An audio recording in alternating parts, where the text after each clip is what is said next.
بسم اللہ الرحمن الرحیم۔ آج جو سبق ہم پڑھنے جا رہے ہیں وہ ہے دا ڈائنگ سن۔ دا ڈائنگ سن سے مراد ٹوٹتا پھوٹتا ہوا، فنا ہوتا ہوا، ڈوبتا ہوا، غروب ہوتا ہوا سورج ہے۔ اسے سر جیمز جینز نے لکھا ہے۔ یہ ایک سائنٹیفک ایسے ہے۔ اس ایسے کے اندر یہ بتایا گیا ہے کہ ہماری اس زمین کی تخلیق کیسے ہوئی اور پھر اس پر زندگی کی ابتدا جو ہے وہ کس طرح سے ہوئی، اور یہ ایک ہائپوتھیسس ہے، یہ ایک مفروضہ ہے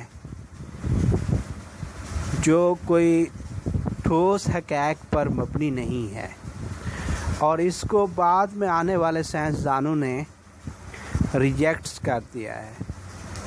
تو ہم اب اس ایسے کو ڈسکس کرتے ہیں۔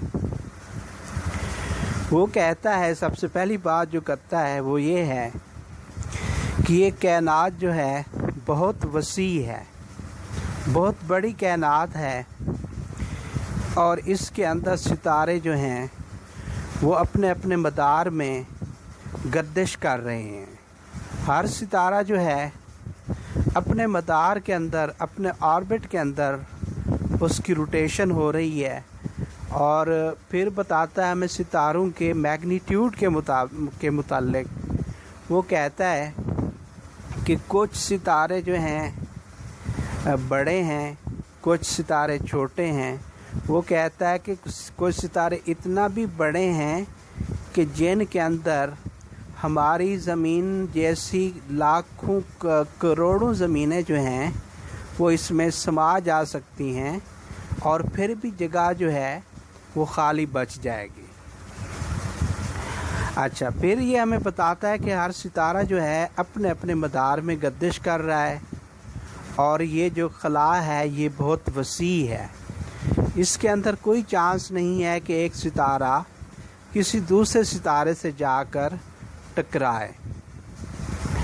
اور ستاروں کے سفر کرنے کے طریقے کے متعلق وہ ہمیں بتاتا ہے کہ کچھ ستارے جو ہیں وہ بالکل تنہائی میں سفر کرتے ہیں، اور کچھ ستارے جو ہیں وہ گروپ بنا لیتے ہیں اور گروپ کی شکل میں سفر کرتے ہیں۔ اچھا، پھر ستاروں کی تعداد کے متعلق ہمیں سمجھاتا ہے ایک اگزامپل کے ذریعے کہ کائنات کے اندر، اس سپیس کے اندر ستاروں کی، سٹارز کی تعداد کتنا ہے۔ تو وہ ہمیں سمجھاتا ہے کہ اگر آپ نے ستاروں کی تعداد کو سمجھنا ہے تو آپ ایسے سمجھیں، آپ کسی ساحل سمندر پر جا کھڑے ہوں اور وہاں پر موجود ریت کے جتنے ذرات ہیں ان میں سے ہر ایک ذرے کو آپ ستارہ تسلیم کر لیں۔ تو اس کا مطلب یہ ہے کہ کائنات ہماری اس یونیورس کے اندر جو ہیں، یعنی کاؤنٹلیس، نیومرس، بے شمار، ان گنت ستارے موجود ہیں۔ اچھا، پھر جو ہے سر جیمز جینز جو ہے ایک نہ ہونے والا واقعہ بتاتا ہے۔ وہ کہتا ہے کہ آج سے کئی سال پہلے یہ ایک ایسا واقعہ رونما ہوا کہ ایک بہت بڑا ستارہ تھا جو ہمارے اس سورج ستارے سے بھی بڑا تھا۔ سورج بھی ایک ستارہ ہے، سورج بھی کیا ہے؟ ایک ستارہ ہے۔ تو ایک ستارہ تھا جو سورج سے بھی بہت بڑا تھا، تو وہ اچانک گردش کرتا ہوا سورج کے قریب آ گیا۔ تو سورج کے جب قریب آیا تو اس کا رزلٹ یہ ہوا کہ اس نے اپنی ویوز جو تھیں، اپنی شعاعیں جو تھیں، اس نے سورج کی سطح پر ڈالیں، تو سورج کی سطح پر ایک بہت بڑا پہاڑ بننے لگ گیا۔ اچھا، جیسے یا جو ہی یہ ستارہ سورج کے قریب ہوتا گیا تو یہ جو ویوز کا، یہ جو لہروں کا جو پہاڑ تھا یہ بڑا ہوتا گیا، اور بالآخر جب یہ ستارہ سورج سے آگے جا نکلا تو سورج کا یہ حصہ جو پہاڑ کی شکل اختیار کر گیا تھا یہ ٹوٹا، اور ٹوٹ کر سورج سے علیحدہ ہو گیا، اور خلا میں بکھر گیا، اور خلا میں بکھرنے کے بعد یہ سورج کے گرد گردش کرنے لگا، جن کو ہم سیارے کہتے ہیں۔ تو اب یہاں کویسچن پیدا ہوتا ہے، ایک کویسچن جو امپورٹنٹ کویسچن ہے وہ یہ ہے کہ ستارے اور سیارے کیا ہوتے ہیں؟ What are stars and planet? کہ ستارے اور سیارے کیا ہوتے ہیں، جو کہ اسی سائنٹیفک ایسے کے مطابق ہیں۔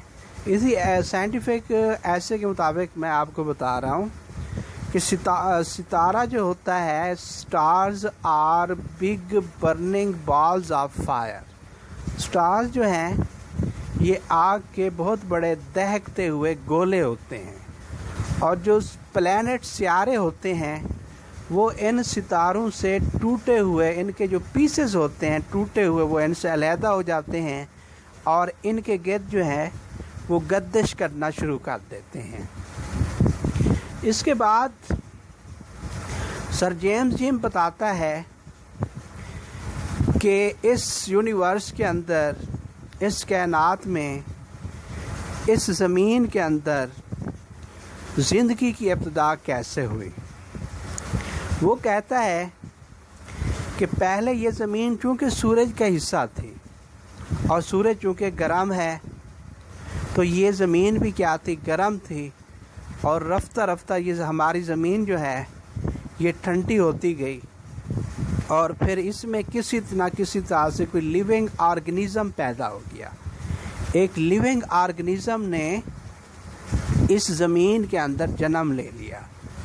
تو اس لیونگ آرگنیزم کے اندر یہ خصوصیت تھی کہ وہ ختم ہونے سے پہلے اپنے آپ کو دوبارہ ریپروڈیوس کر لیتا تھا، یعنی اپنی کاپیاں جو تھیں وہ دوبارہ تیار کر لیتا تھا۔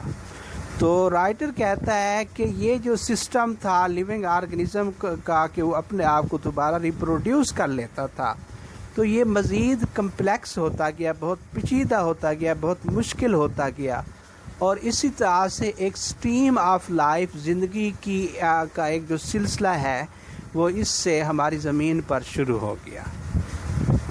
اچھا، پھر جو ہے رائٹر بتاتا ہے کہ ہم کائنات کے متعلق بہت زیادہ ڈرے ہوئے ہیں۔ ہم کیوں ڈرے ہوئے ہیں؟ اس کی کچھ وجوہات بتاتا ہے۔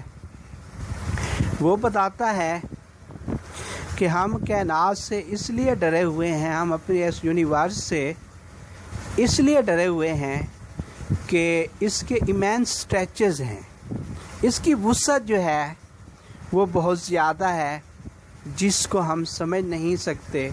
پھر نمبر 2 پہ وہ ہمیں بتاتا ہے سٹریچز آف ٹائم اینڈ اسپیس، زمان و مکان کی وسعت کی وجہ سے بھی ہم ڈرے ہوئے ہیں۔ اور پھر وہ ہمیں بتاتا ہے کہ ہم اس لیے بھی ڈرے ہوئے ہیں کہ جب ہم دیکھتے ہیں کہ ہماری زمین کے اوپر جس قسم کے حالات ہیں، اس طرح کے حالات اور کسی جگہ پر موجود نہیں، تو ہم کیا ہو جاتے ہیں؟ خوف زدہ ہو جاتے ہیں۔ اچھا، پھر اس کے بعد جو ہے رائٹر بتاتا ہے کہ زندہ رہنے کے لیے، زندگی گزارنے کے لیے، کسی بھی جگہ زندہ رہنے کے لیے کون سی ایسی چیزیں ہیں جن کا ہونا ضروری ہے۔ سب سے پہلے وہ کہتا ہے کہ سیوٹیبل ٹیمپریچر کا ہونا ضروری ہے، جہاں لیکوڈ جو ہے وہ لیکوڈ میں رہ سکے، یعنی سیوٹیبل ٹیمپریچر یہ سب سے بیسک اور اسینشیل ایلیمنٹ ہے، بیسک تھنگ ہے اگر آپ نے کسی جگہ پر زندہ رہنا ہے۔ اس کے بعد وہ کہتا ہے ایئر کا ہونا ضروری ہے، اس کے بعد جو ہے فوڈ کا ہونا ضروری ہے۔ تو یہ جو چیزیں ہیں یہ ہمارے لیے بہت زیادہ ضروری ہیں۔ اور پھر وہ کہتا ہے کہ ہم ستاروں پر کیوں نہیں زندہ رہ سکتے؟ اگر ہم کسی ستارے پہ چلے جائیں تو وہاں ہم کیوں نہیں زندہ رہ سکتے؟ اس کی وجہ یہ ہے کہ کچھ ستارے جو ہیں وہ اتنا گرم ہیں، اگر ہم وہاں جائیں تو ہم جل کے مر جائیں گے، اور کچھ ستارے جو ہیں وہ اتنا ٹھنڈے ہیں، اگر ہم وہاں جائیں تو ہم فروزن ہو جائیں گے، منجمد ہو جائیں گے۔ تو لہٰذا یہ جو کنڈیشنز ہیں